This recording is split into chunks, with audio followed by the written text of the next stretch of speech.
Hi, everyone. I'm Karen McMullen, and I'm a features programmer at Doc NYC.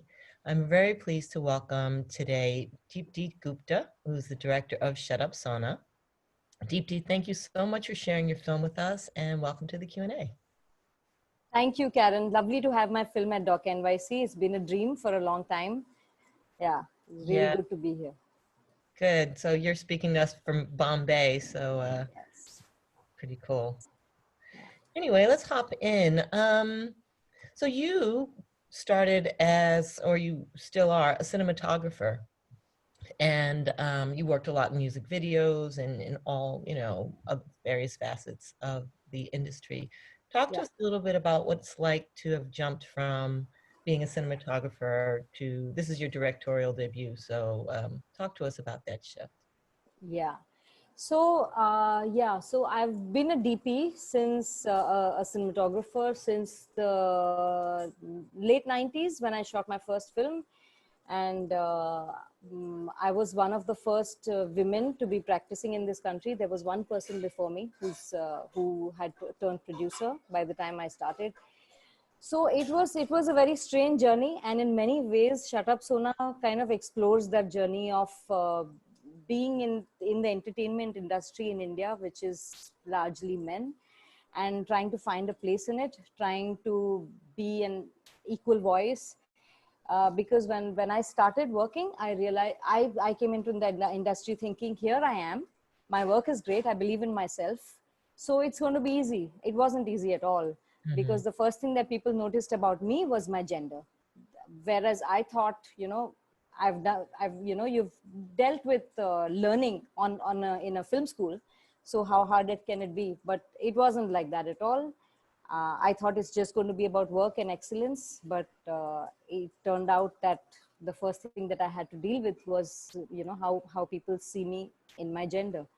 And I didn't find too many doors open. So it took many years of a journey of trying to break stereotypes, to understand that now it's not anymore about, waiting for the world to change, because the world we may not.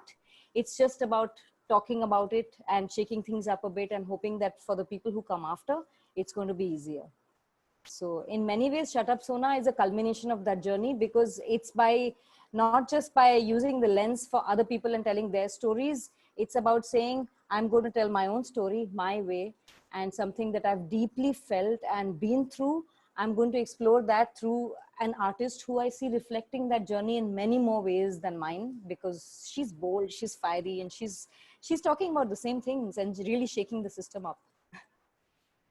So your struggle was similar to Sona's, the fighting the gender biases in your industry. Oh yeah, it was, and it was no coincidence. I feel that it's during the time that Shut Up Sona was made. I also co-founded the Indian Women's Cinematographers Collective, which is a collective of women DPs in the country. It's the first of its kind, and it's just a support system to tell women, you are not alone. There's many of us out there. Yeah, that's so important. I love that Sona, you have the scene where she goes back to her girls' school, and Yeah, just the way the girls react, yeah, and the need for role models, where the voice in largest society is so loud for women yeah, to stay in their place, yeah. and even women are same here. Some women act against their own best interest and take the side of the patriarchy. But can you discuss for you, the importance of being those role models and whether Sona considers herself one? Oh yeah, Sona is definitely a role model, and I feel in this country, I couldn't have found a better one, because she's a troublemaker. She just basically she cannot shut up. There's nothing that can make her be quiet. And very often I found that she's one of the few people in this country who speaks about things regardless of what the cost might be, not just a professional cost, but in the personal space. There's negotiations that she's making in both spaces, at home and outside, that seems reflections of each other. And I felt that it's very important to explore that gray area when a woman asks for equality and she becomes someone that no one wants to contend with, because she's just saying these uncomfortable things all the time. Those discomforts are back at home also, and you have to negotiate through them. And even though the cost in at work is very much that you get labeled as a person who's really not comfortable to be around, who's throwing uncomfortable truths in people's faces all the time. So very often in the Indian industry, this kind of people are kind of, you know, nobody wants to work with them and things like that. But she's a person who's carved out her own stardom regardless of all that, you know. Right at towards the right after the film, she was involved in the Me Too movement in India, and she outed one of the biggest composers, who was thrown out of one of the biggest reality music shows, and then taken back in again after a year. But she was let go as a judge from that show. So the cost for women is high. The Me Too movement in India has also not stood by its women, honestly. And but I find an inspiring character in Sona because she fights with all that and carves her own way. She's unstoppable, and I feel we need that energy, which to me seems like a very goddess energy inside of us. So she Yeah, kind of symbolizes a lot of that for me. yeah. Which was it? The goddess Shandi? Was it that Yes, yeah, that's that's the right. one? Yeah, I love that. Um, which, you know, it's always disturbing where I think Sona said at some point it's not about Hindu or Muslim, but it is about religion. I mean, a lot of what's coming down is people are wielding these holy books and what women are supposed to be Yeah, against her. Can yeah. you talk about, but yet she, you know, in her art, she wants to explore, you know, these traditional spiritual, you know, music and that side of her. Can you talk about the balance she has with the, you know, the traditional exploring Yeah, herself musically and the constraints? yeah, you know, actually, one of the most fascinating that things that I find about Sona is that she has been schooled in a lot of ancient music of our land, and a lot of it is written by mystics hundreds of years ago that were questioning social systems of their time. Which I feel a character like Sona polarizes the same energies in this kind of a country, and you know, she becomes symbolic of all that lineage also. To me, bringing some of the music that is in the film of hers wasn't so much in the public domain before, because this is the ancient stuff that she learned, which I would hear as a friend for many many years. And you know, I would get goose pimples and say, this is just amazing, because when you hear the sound of that, you hear in the words and the music the hundreds and years of struggle that has gone in, and how female mystics have been, their words have been kind of reinterpreted as words of devotion versus Mhm, words of rebellion that they actually were, in a very coded way. So Sona exemplifies a lot of that, you know. So she kind of stands for a lot of those things. But what was also important in the film for me was not just the othering of women that happens, but the othering of even Muslims, for example, or LGBTQ, which are the kind of sub themes that run in the film, which I found very interesting, which also she kind of manages to touch upon with the kind of spaces that she's getting into. You mhm, know, so mhm. it's the othering of everyone aside from, yeah. I think it's going on all over the world, so it's Yeah, it India is a is. microcosm. Yeah, yeah. Hmm. Do you think that the situation is getting any better based on, you know, Sona and others who might be pushing the envelope? I definitely think so. I do think it's getting better.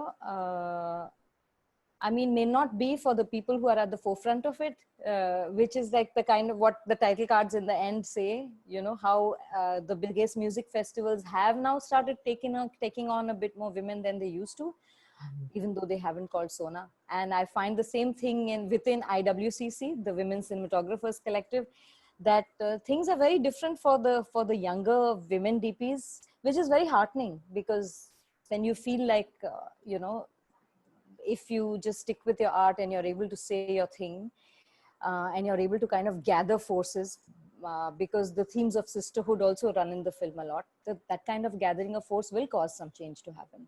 mhm. Do you think that I feel like this role of activist has been thrust on to Sona? Do you think if the playing field had been even for gender, wise, do you think she would have been do you think she would have taken up another cause? Because she also seems to be a natural activist. She's very fearless. Yeah.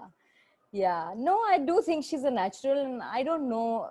I mean, it's hard to say if it had been different because it's so far from it that it's unfathomable almost, you know. So that's hard to say. Mhm. Yeah, I mean, especially in India, that's very hard to say. Mhm. I don't think all of us, any of us, have a choice actually. Yeah. Yeah, it took us many years, some of us, to realize that, because Sona, I mean, all of us, the first few years of our professional life, we just thought if we just do our best in what we do as artists or as musicians or as filmmakers, that'll be enough. You stick to your work, you stick to excellence, and that's enough. And then you realize after many years that it's not. There are doors that are not opening. So it's just time to, use whatever platforms that we have, whatever skill or craft or art that we have, to use that to stand on top of it and to ask for it louder. Mhm. Yeah. So, Oh, we're running out of time, but I really want to okay. ask this question about the style of your film. I really Mm. enjoyed your style choices, the abbreviated performances and the jump cuts. Can you talk to us a bit about, how you and your editor came to make those style choices? Yeah, yeah, crazily, a lot of them were also defined by the multitude of themes that we have. On one hand, there was patriarchy embedded in history, and music, activism. There was a lot of like being able to question how this is across religions, being able to question how this is not just about women but about the othering of various communities. There was a lot of things we had going, and I kind of always felt in my head that I wanted a certain kind of kinetic energy to the film, where you're going from one thing to the other on the basis of a thought or an inquiry. And for me, interestingly, what you're talking about is the kind of cuts in music were also very political choices, Mm. because the use of music is also very political in a way, but it's also driven by what we grow up in India as, in the, in the what we call Bollywood. Music often pushes the narrative forward, so I kind of wanted to subvert that and use it in more in a political way, which is by using the kind of music, so the words it's saying. For example, when Sona's partner and husband Ram says to her that, women are really equal in Hinduism, and she kind of questions that, and she says, no, merely a consort, right? It cuts to a 600-year-old song that a mystic has sung, which is where she's saying to Krishna that I just want to be a slave at your feet, for example. Or the kind of abrupt music cuts where you just take her voice away are also to do with this feeling of how this woman is being told to shut up. And in a way, the film is saying, but listen to her, listen to what she's saying, and what she's speaking about as an artist, not just in music. Because very often her trolls would tell her, why don't you just shut up and sing, because you have a nice voice. And I thought, you have to turn that on its head. It's important to listen to her. So yeah, a lot of those choices come from the person and the politics of what I wanted to say. Mm. Well, that was a perfect wrap up, Deepti. You're very good at this. Um, Thank you so much. I can't wait to watch this film again, and just to tune into some more of those